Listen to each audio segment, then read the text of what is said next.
Dear church, let's talk about coming back after a life in the mission field.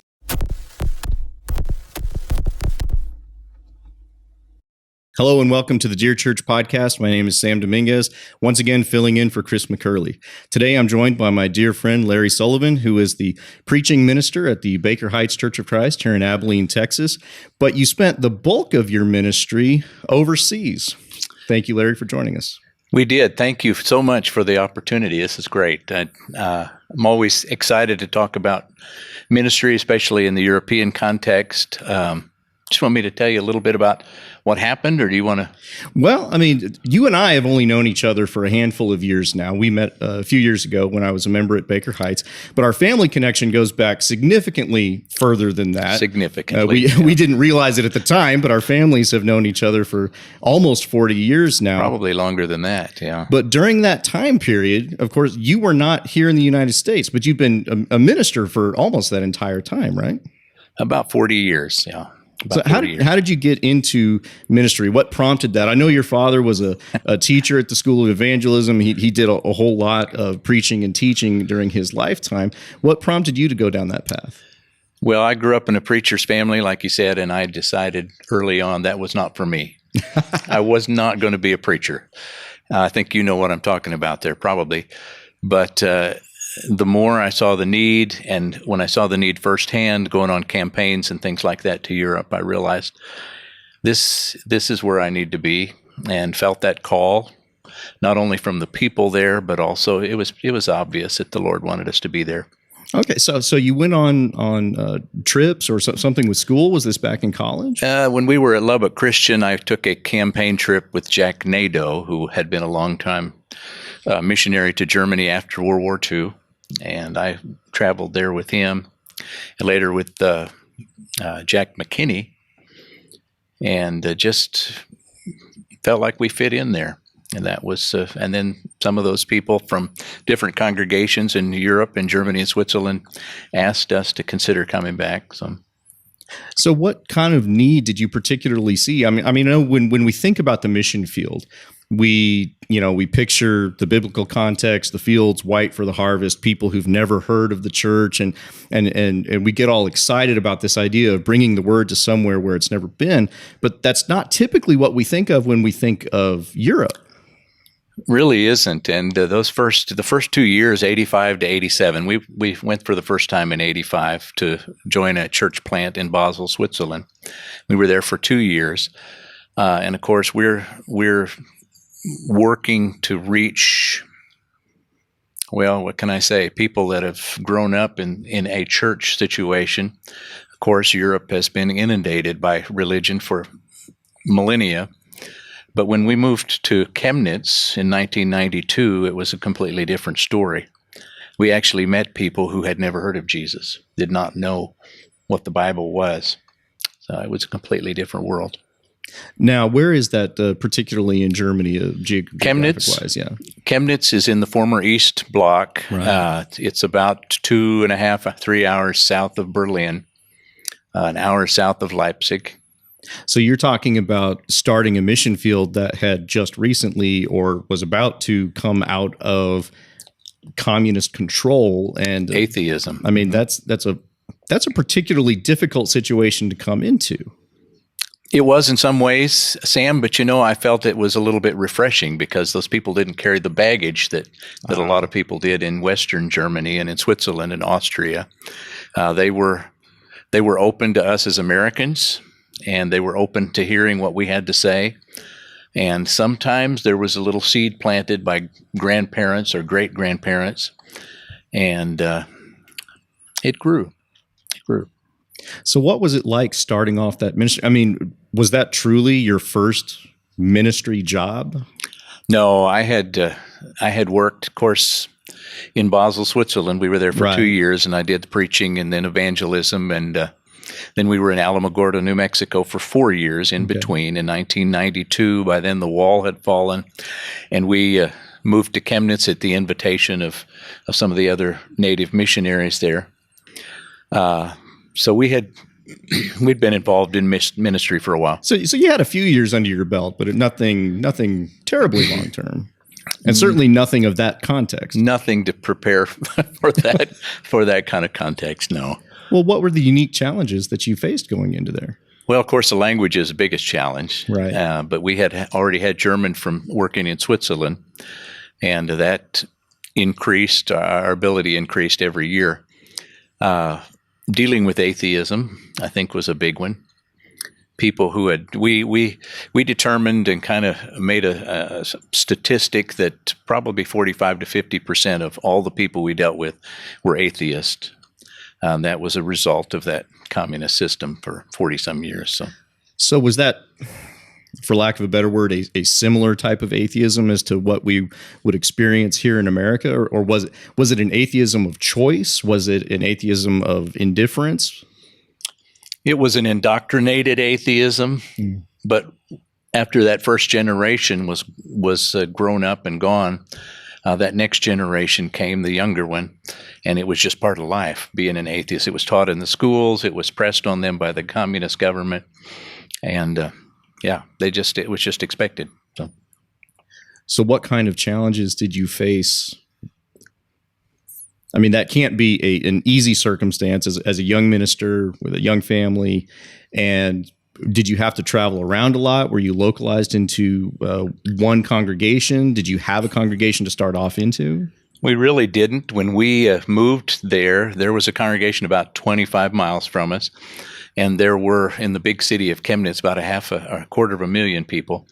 There were 2 Christians at that time. Wow. And so it was a brand new start, and it was very refreshing. We were young, and a lot of young people were interested in hearing what we had to say. We used English as a tool with Let's Start Talking, and had an incredible number of people that were interested in that, and the church grew very quickly in those first years. So did you do the bulk of your ministry in the local language? Did you speak German most of the time? Yes. Yeah. All of our ministry was done, except for Let's Start Talking. What was done? Let's Start Talking is taking a Bible text. Typically, we begin with the book of Luke in a simple English, usually that easy to read version that was done first for the deaf. And we meet with people who are interested in learning English. But we make it very clear from the first meeting that we're going to use the Bible as our text, and most of them didn't have any problem with that. So like, I feel like here you would face a lot of pushback if you tried to use the Bible as a text. Absolutely. Under another pretext. Yeah. But coming out from that indoctrinated atheism, do you feel like that kind of they had a lack of fear or trouble about going into the text? Or like, yeah, it's the Bible, so what? Maybe it's no big deal. Yeah, there was no fear there. They were interested in learning about that book if they'd heard about it, the Bible, and just kind of not as any religious text necessarily, but more as a historical document, Now, had they come out of a circumstance where the Bible was something they were denied access to deliberately? No, I mean, the East German government allowed some groups to be acknowledged and to meet regularly. Catholics could meet. The Lutherans, Protestants could meet, though they were very small groups, and even some Methodist groups and other groups were meeting. Okay, so you weren't coming into a completely blank canvas necessarily, but one that was refreshingly clear of a lot of the baggage that typically comes into Absolutely. The mission field. And I always found that refreshing. Yeah.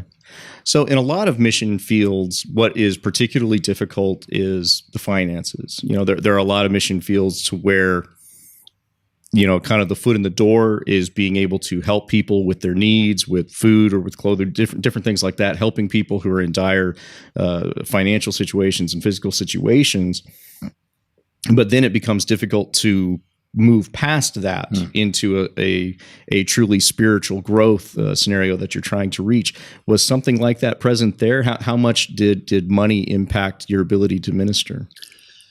Well, we were very grateful that we had some good congregations supporting us. It fluctuates as most mission works do, the finances, but we were always blessed. When we lost something, it was made up somewhere else.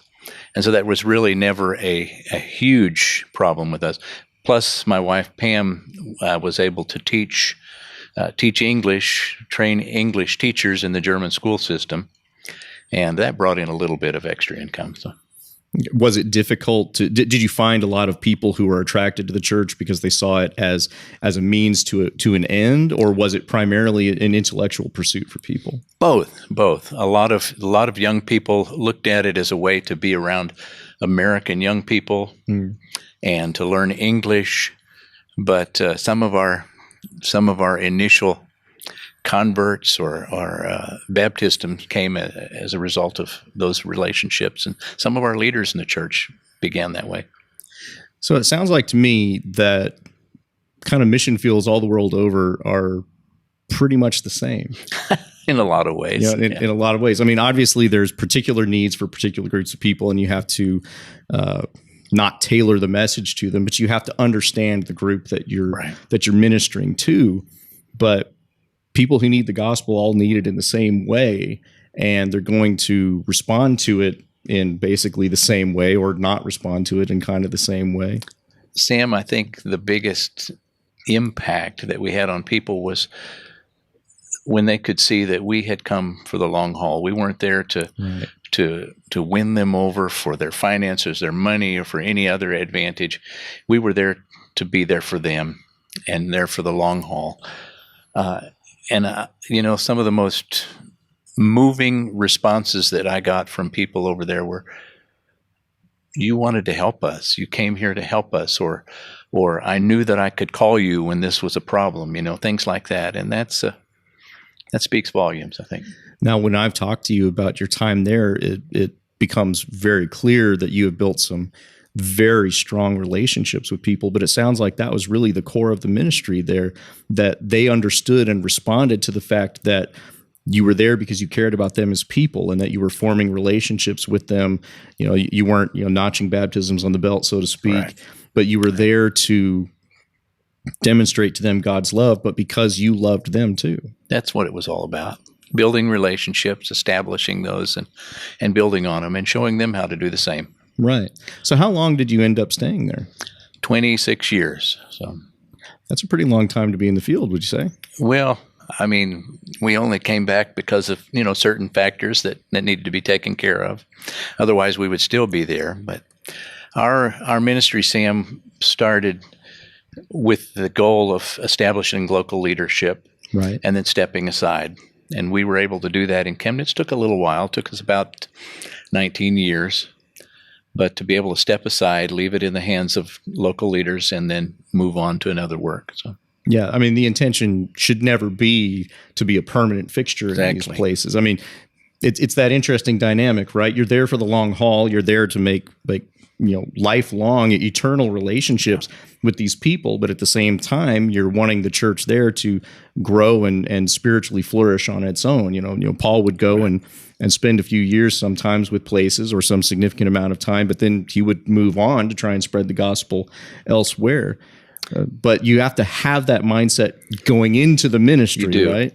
You do. You've always got to have that in the back of your mind. As much as I love this place and love these people, I'm doing them an injustice if I stay here too long. Did you find that it was a more rapid succession of spiritual growth among people who had that kind of blank slate, that freedom from the baggage, that they were able to advance a little bit more quickly? Or do people kind of grow spiritually about the same? Maybe there was a little bit of accelerated growth with people that didn't have that religious baggage to overcome. But I think people grow slowly for the most part, Right. Yeah. The best kind of spiritual growth is probably, slow, long-term spiritual growth. Of course, now the only reason we're talking to you today is because you're not currently in Germany. I am not. I would like to be. Okay. I will be soon, hopefully. But so life changes took place and you decided you needed to come back to America, but that was going to be quite a big transition for you, wasn't it? And what prompted that, if you don't mind telling us, or what was your mindset in making that transition? I don't necessarily want to say coming back home because of the amount of time that you spent there. It wasn't coming home, really. But was it more like just going to a different field? It was like, moving to a place that we really didn't know anymore. Right. After 26 years, we didn't We didn't know the U.S. We knew a lot of people here, but we've encountered a lot of changes. And it's not the same place we left. Right. And there were a lot of factors for us. Our aging parents, we felt the responsibility to care for them and to be there for them, and have never regretted that. We've been here through the death of both of my wife's parents, and my mother is still alive. But we wanted to be there for part of the young life of our grandson. Felt like that was important. Family, we have a very small family, so we wanted to be there for that. And there were some retirement concerns, Social Security, things like that we needed to take care of. Yeah, I mean, there's always going to be a multitude of reasons why you would decide to, like I said, either come back or just switch to a different field. So when did you make that decision? How many years ago was that now? Probably 2014, we started thinking and talking seriously about it, and told our coworkers, I think, toward the end of 2014. Okay. Now, how did you end up in Abilene, Texas, and at Baker Heights? That's a good question. We wanted to be somewhere around a Christian university. We had a lot of friends in all three in this area, Lubbock, Oklahoma, and Abilene. Mm-hmm. And, all of them were pretty close to my in-laws at that point. So, and then we had our daughter and son-in-law lived here in Grandbaby. That was a big pull. That would be a big pull, yeah. And so we settled on Abilene, and I had enough finances to carry me back through the end of 2016. So we bought an old house and renovated it, and meantime, Baker Heights came available, looking for a preacher. And yeah, I remember at the time we were needing a preacher, but we were needing somebody who could be a steady hand. Yeah, somebody who could really help us through some difficult transitional times. And you came into that circumstance, and it's funny thinking back on it now, of course, because I didn't know you at the time, and I just thought, well, hey, he's a good preacher, and I thought it would be interesting to get to know you. The previous minister, Wes McAdams, I was really good friends with him, right. And I remember at the time telling my dad that, well, I'm just going to be good friends with the next preacher too. And he said, well, that's a great idea, but don't be surprised if it doesn't work out exactly how you expect. Not all preachers are wanting that, even though all preachers need it. They're not all looking for that.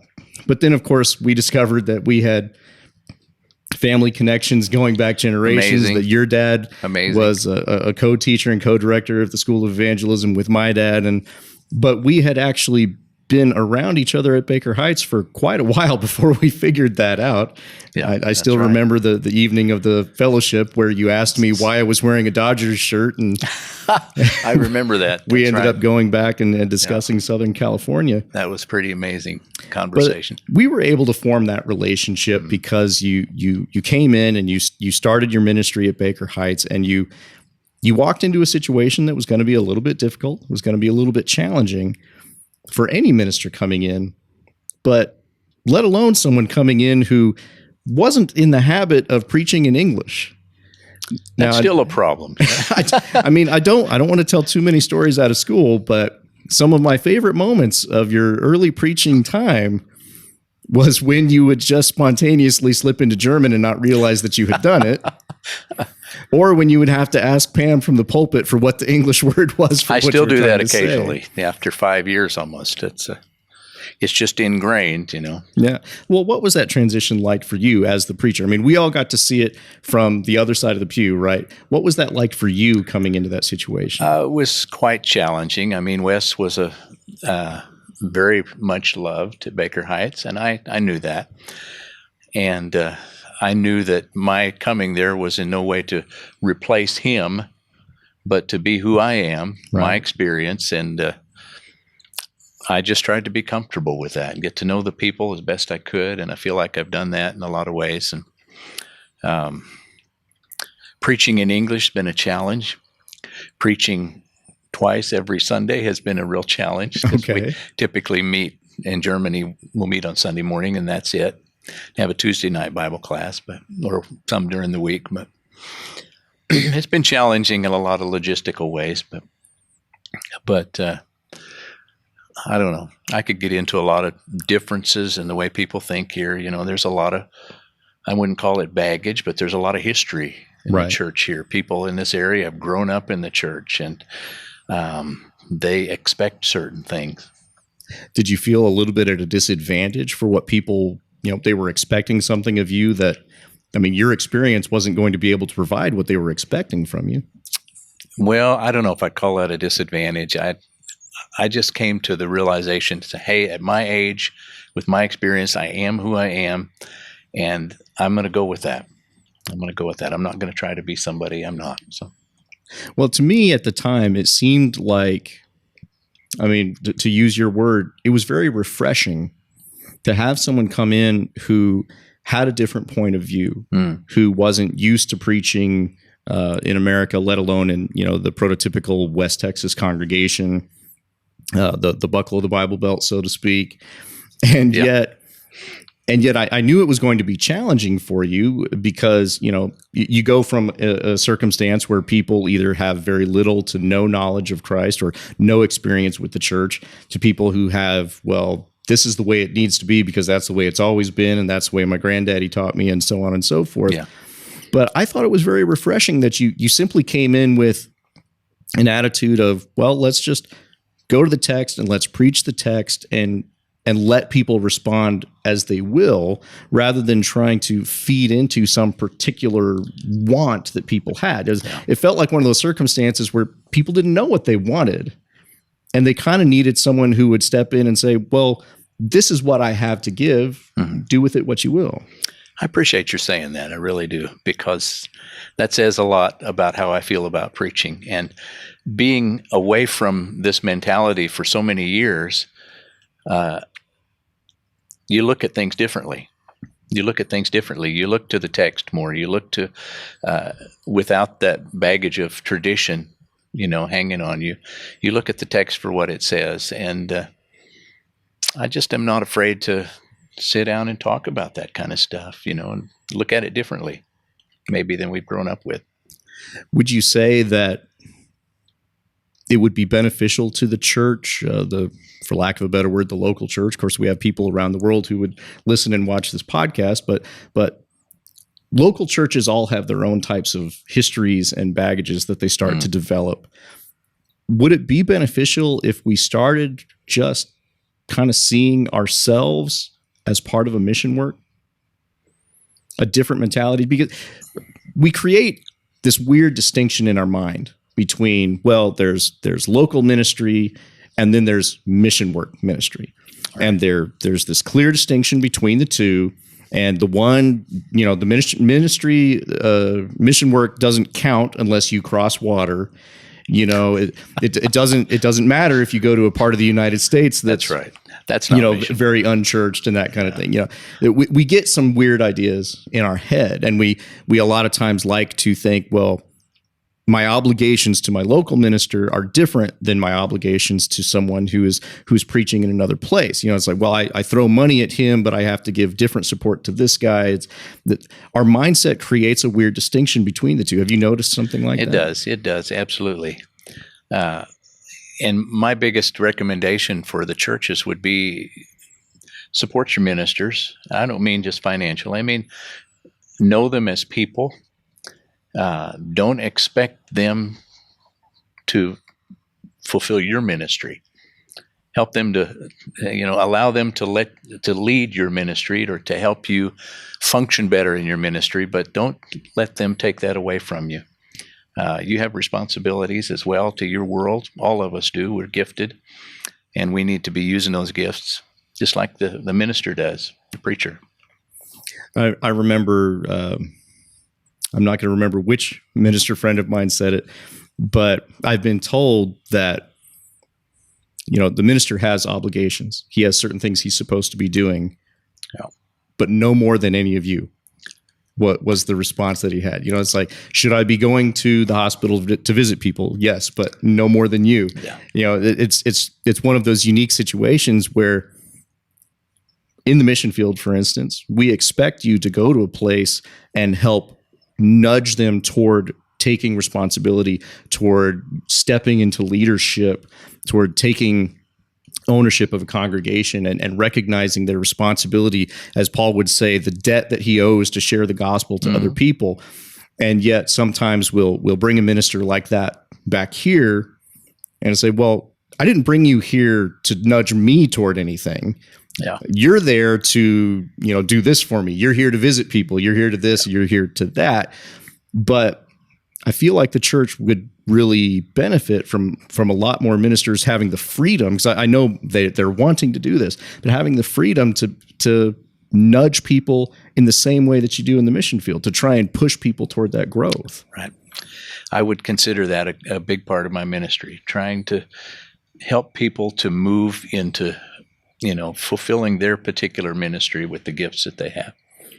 Now, I remember probably one of the more interesting examples that you gave me about differences between, I think at the time it was just an explanation of preaching in English versus preaching in German, but just one of those little insights that I thought really clarified how much there is to learn by thinking about the gospel from a different point of view, not just from your traditional, this is the way I was raised point of view, was your explanation about Jesus going to prepare a place and how we have turned that into, he's going to prepare us mansions, from the King James. Yeah.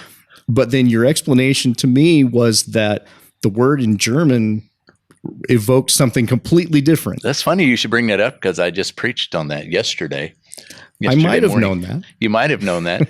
Well, I grew up with that whole picture of a mansion, and we sing those songs, a gold one that's silver lined and all of that.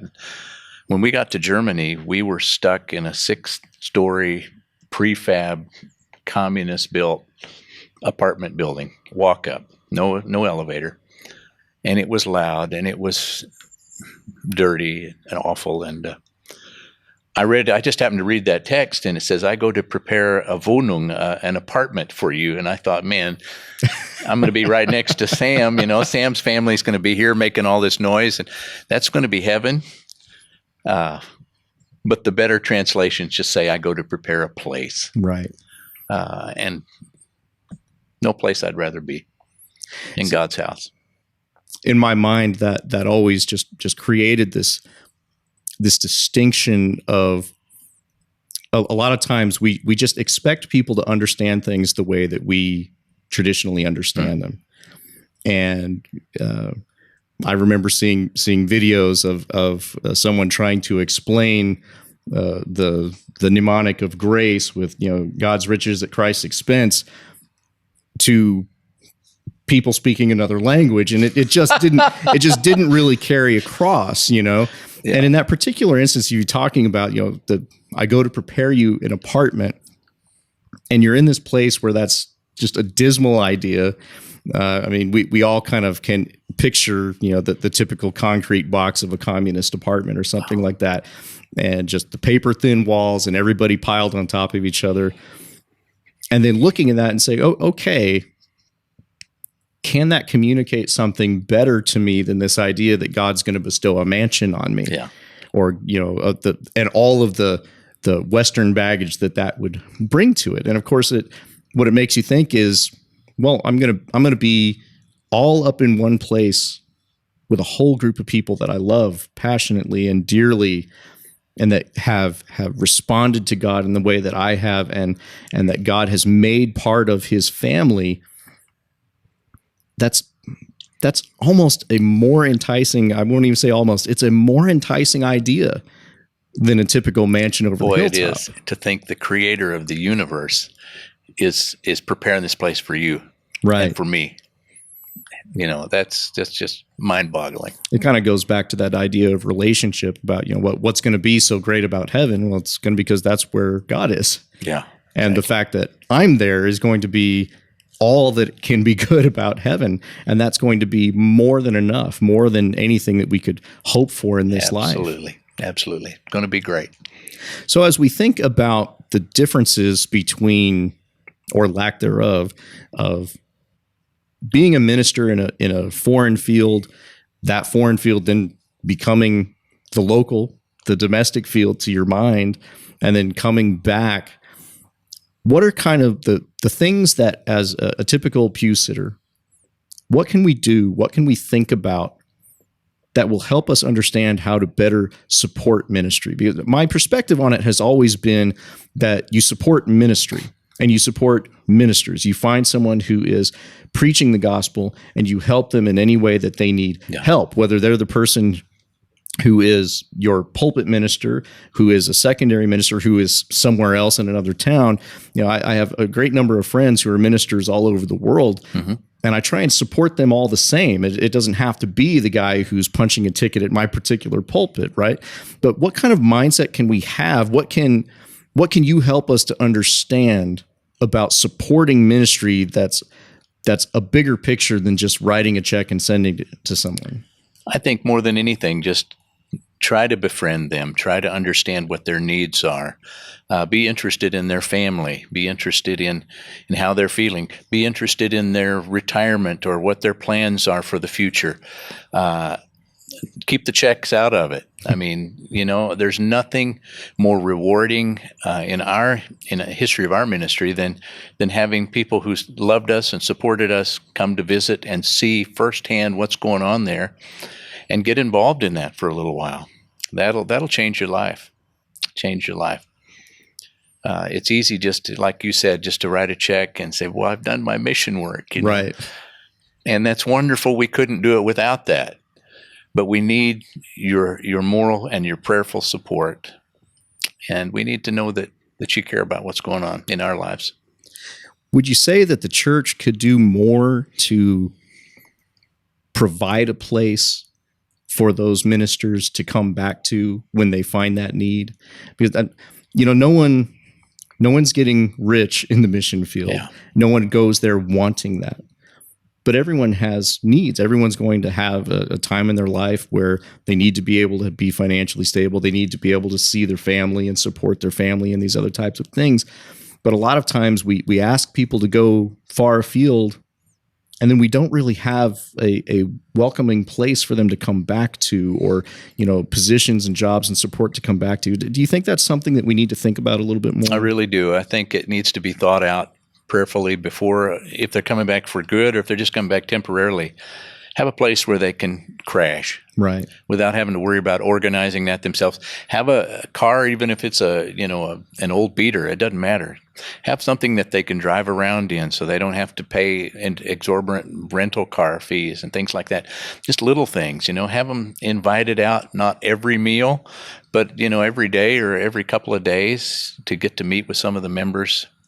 Those are the special things that I remember about coming back for furloughs. And then just dropping in here. Of course, we were coming in. The Hillcrest Church had helped to support us, and they were very helpful in getting our stuff unloaded when we finally got a house and things like that. But all the help that you can give, and just understanding. There were a lot of things we didn't know what to expect when we got back here. Right. Like, what's a credit score? I'm not sure I even know. What's a credit score? We were told we don't have one. No debts, but that was just one of those little things.